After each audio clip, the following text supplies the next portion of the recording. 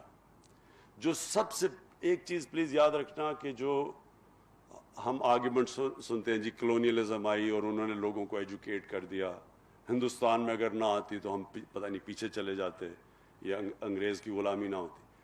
Colonialism کا جو سب سے بڑا ایک قوم کے اوپر نقصان کرتی ہے وہ غلامی, وہ انسان کو جب آپ آزاد بھی ہو جاتے ہیں لیکن ذہنی غلامی رہ جاتی ہے. میں جب پہلی دفعہ پاکستان ٹیم کے ساتھ انگلینڈ میں ٹیسٹ کھیلنے گیا, میں 18 سال کا تھا, تو مجھے یاد ہے ہمارے سینئر پلیئر ہمیں کہتے کہ دیکھیں انگریز سے جیتنا تو سوال ہی نہیں پیدا ہوتا, اگر ہم عزت سے ہار گئے تو ہماری یہی جیت ہوگی. ہمارے اپنے سینئر پلیئر ہی کہہ رہے تھے. اس کا نتیجہ کیا ہوا؟ ہم جو میچ جیتنے لگتے تھے ہم وہ کہتے تھے, وہ ایکسپریشن آتا تھا کہ وی snatched defeat from the jaws of victory, کیونکہ ہم اپنے اندر ہی نہیں مانتے تھے کہ ہم جیت سکتے ہیں. جب آپ شروع میں کہیں کہ جی ان سے آپ جیت ہی نہیں سکتے تو آپ جیتیں گے کیسے؟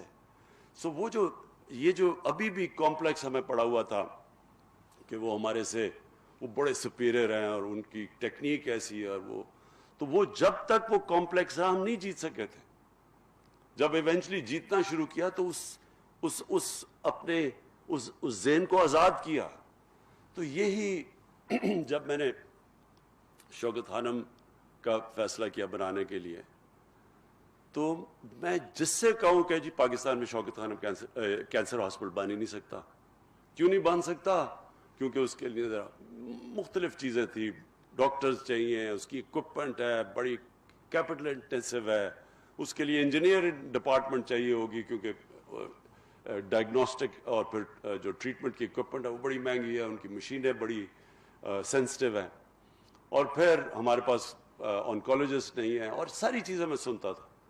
کیونکہ جی پنجاب گورنمنٹ نے پوری کوشش کی, وہ نہیں بنا سکی تو آپ کیسے بنائیں گے؟ اور جب یہ شوکت خانم کینسر ہاسپٹل بن گیا پھر ہم نے فیصلہ کیا ہم ریسرچ کریں گے. کینسر سمپوزیم کیا ہم نے, انٹرنیشنل کینسر سمپوزیم. شروع میں ہمارے بڑے تھوڑے سے لوگ آئے, جو اب ہمارے کینسر سمپوزیم ہوتا ہے انٹرنیشنل کینسر سمپوزیم. کتنے ہیں فیصل؟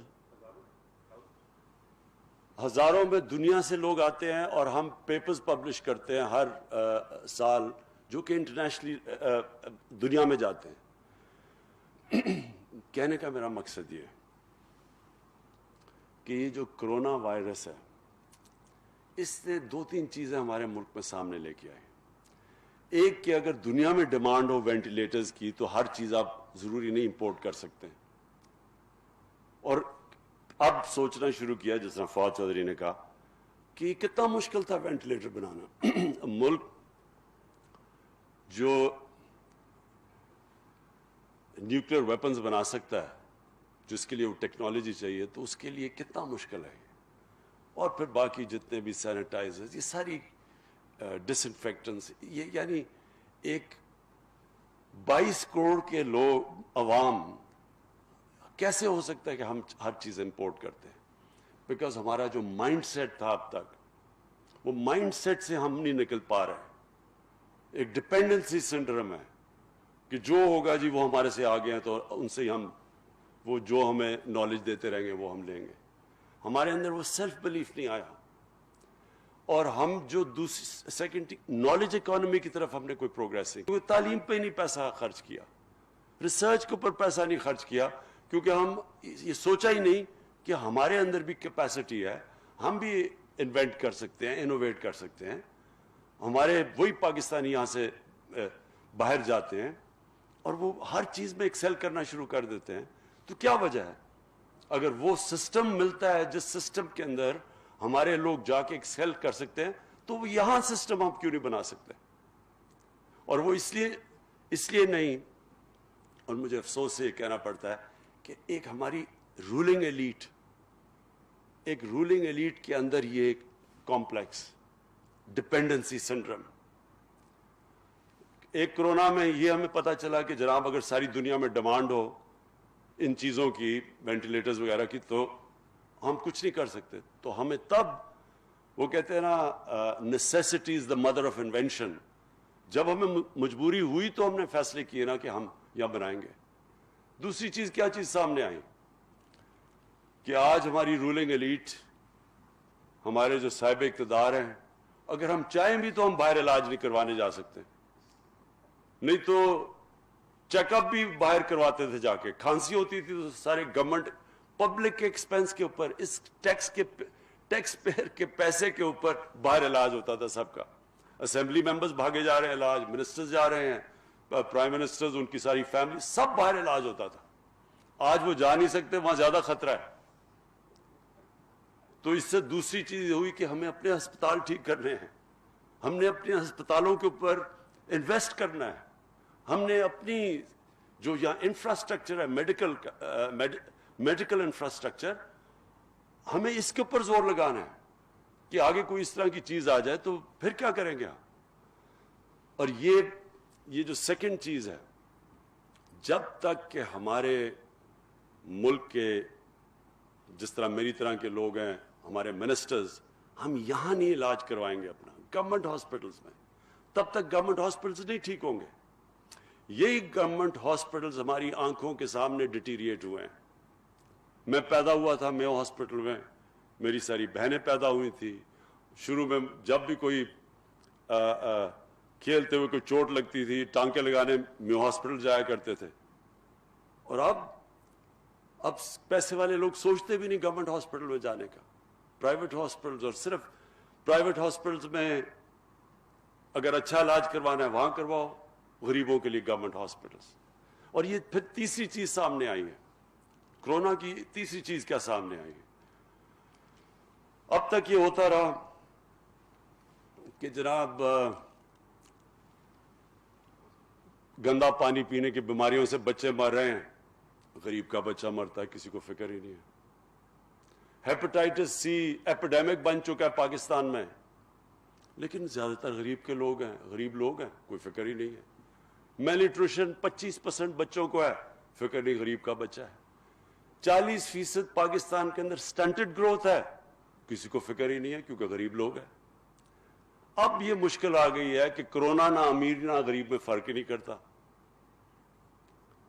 آپ اگر یہ سمجھتے ہیں کہ صرف امیروں کی لاک ڈاؤن اناؤنس کر دیا جی, جلدی سے فوری لاک ڈاؤن اناؤنس کر دیا, سوچا ہی نہیں کہ وہ بیچارہ دہاڑی دار وہ غریب آدمی, وہ رکشے والا, وہ جو بیچارہ سارا دن محنت کر کے آ کے اپنے بچوں کا پیٹ پالتا ہے, اس کا کیا بنے گا؟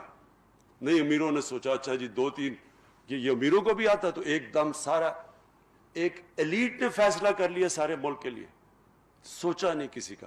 ہندوستان نے تو ہمارے سے بھی زیادہ, جتنا وہ جو ان کا اسٹرانگ مین نریندر موڈی ہے, کہتا ہے جی اس کو 50 انچ کا چیسٹ ہے, وہ اتنا ڈرپوک نکلا ایک دم اس نے سارا بند کر دیا. بیچارے لوگ 200 میل چل کے جا رہے ہیں, غریب لوگ تھے ہندوستان میں, سوچا ہی نہیں کہ عام آدمی کی زندگی کیا ہوگی.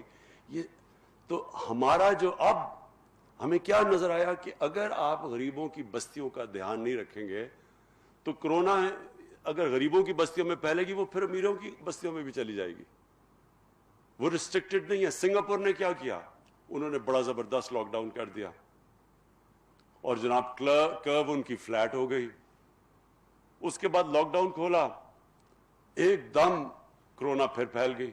کیوں پھیل گئی؟ کیونکہ وہ جو سب سے ان کے غریب امیگرنٹ ورکرز تھے, جو 6-7 ایک کمرے میں تھے, ان کی انہوں نے فکر نہیں کی جب لاک ڈاؤن کیا ہوا تھا, تو ان کے اندر سے وہ پھیل گئی ساری, پھر سے ان کو اب لاک ڈاؤن کرنا پڑا.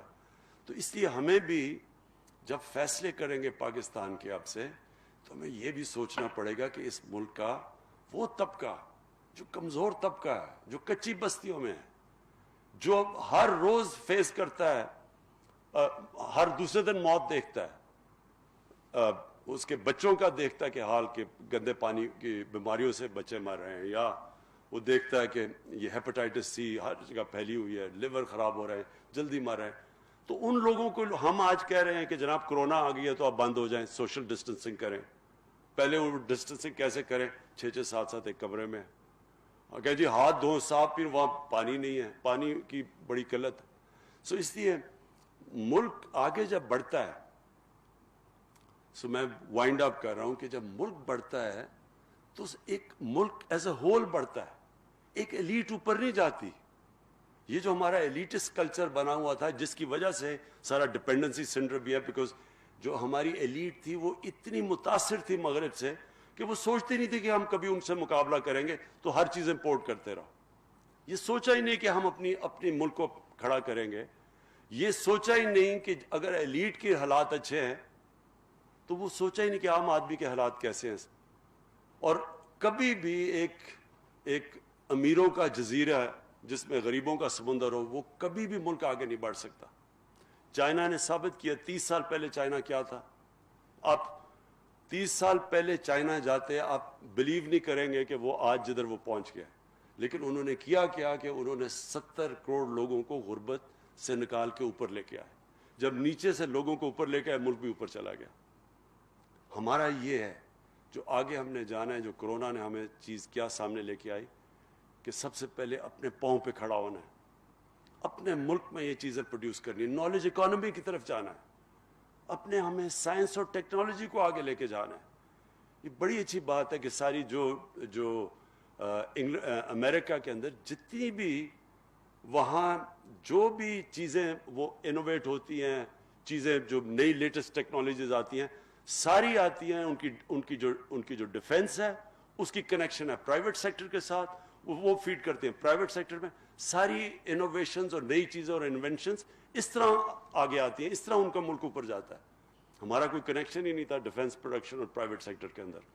تو انشاءاللہ یہ جو آگے کا کورس ہم جس طرف جا رہے ہیں, وہ انشاءاللہ ہم اب انشور کریں گے جتنی بھی ہماری ریسورسز. اب پہلے تو 1-1.5 سال تو سروائیول میں ہی گزر گیا, اپنی اکانومی اسٹیبلائز کرنے میں لگ گیا, ڈیفالٹ سے بچانے میں لگ گیا. لیکن اب ہماری پوری کوشش ہوگی کہ ایک ویژن چارٹ آؤٹ کریں اپنے ملک کی, کہ ہم نے آگے جو جانا ہے ایک لانگ ٹرم پلاننگ ہو ملک کی, short term, medium term, long term, ایک پوری ویژن بنے ہماری, جو ہم اس کے اوپر پورے لگے ہوئے ہیں. اور انشاءاللہ قوم کو ایک پوری ویژن دیں گے, اور وہ جو ویژن ہوگی وہ ایک چھوٹے سے طبقے کے لیے نہیں ہوگی, وہ سارے ملک کے لیے ہوگی. اور وہ سینٹرک اس طرح ہوگی کہ یہ جو ہم کچی بستیاں ہیں, ہماری غریبوں کی بستیاں, ان کو سب سے زیادہ اب ہم نے زور لگانا ہے کہ ان کو ہم نے کیسے اٹھانا ہے.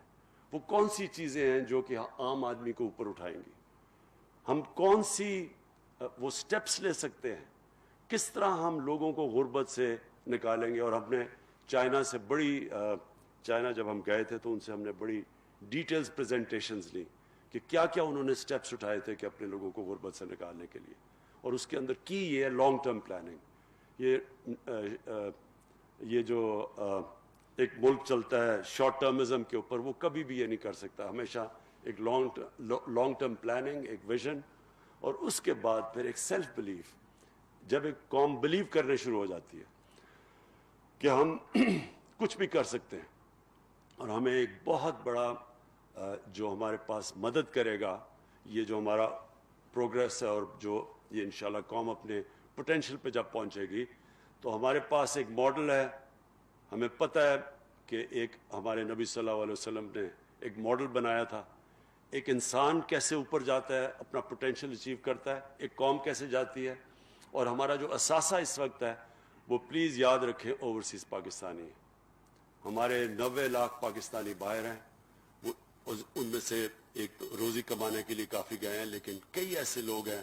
ہمارا جو بیسٹ ٹیلنٹ تھا, کیونکہ ہم نے ایک سسٹم میں میرٹ نہیں رکھی, ایک سسٹم جو میرٹ کو ڈسکریج کرتا تھا, ہمارا جو بیسٹ ٹیلنٹ ہے وہ آخر میں ملک سے باہر گیا, اور وہ ہر فیلڈ میں ایکسل کرتے ہیں. سو ہم جیسے جیسے اپنے سسٹمز ٹھیک کرتے رہیں گے, ہمارے پاس یہ ٹیلنٹ واپس آنا چاہتا ہے, وہ واپس آئے گا. جیسے ہم اپنے ادارے ٹھیک کرتے رہیں گے, جس طرح شوکت خانم تھا, شروع میں تو یہاں ڈاکٹرز ہی نہیں تھے ہمارے پاس جو اسپیشلسٹ تھے جو کینسر ہاسپٹل چلا سکتے ہیں. لیکن جیسے ہی انہوں نے دیکھا کہ انسٹیٹیوشن بن گئی ہے جو میرٹ میں چلتی ہے, جس کے اندر ایک قانون ہے, رول آف لا ہے اپنے انسٹیٹیوشن کا, اور آہستہ آہستہ سارے ہمارے جو تقریباً ڈاکٹرز ہیں جو ٹاپ کوالٹی پروفیشنل ہیں, سب باہر سے آئے ہیں, باہر پاکستانی جو باہر سے آئے ہیں. آپ اگر مڈل ایسٹ میں چلے جائیں اور ان کا کوئی بھی اسپیشلسٹ کینسر ہاسپٹل میں جائیں, وہاں مشکل سے ان کے جو لوکلز ہیں وہ 4 یا 5% ہے. یہاں ہم ایک کوالٹی کینسر ہاسپٹل بنا سکتے ہیں, ساری پاکستانی کو ہم امپلوائے کر کے اس کو چلا سکتے ہیں, جو ہم ہر ادارے کو اس طرح چلا سکتے ہیں اس ملک میں, کیونکہ ہمارے پاس پول بیٹھا ہوا ہے باہر کوالٹی لوگوں کا, پروفیشنلز کا. اور جب بھی جیسے جیسے سسٹمز ٹھیک ہوتے جائیں گے انشاءاللہ وہ واپس آتے آئیں گے. میں آخر میں فواد چودھری آپ کو پھر سے, زبیدہ آپ کو میں یہ خراج تحسین پیش کرتا ہوں کہ آپ نے ایک بڑا بولڈ سٹیپس لیے ہیں, اور یہ جو آپ نے چیزیں یہاں لوکلی پروڈیوس کرنا شروع کیا ہے اور ایکسپورٹس کا سوچا, یہ بڑا زبردست ایک یہ وے فارورڈ ہے. یہ ہے جو میری نظر میں نیا پاکستان ہے.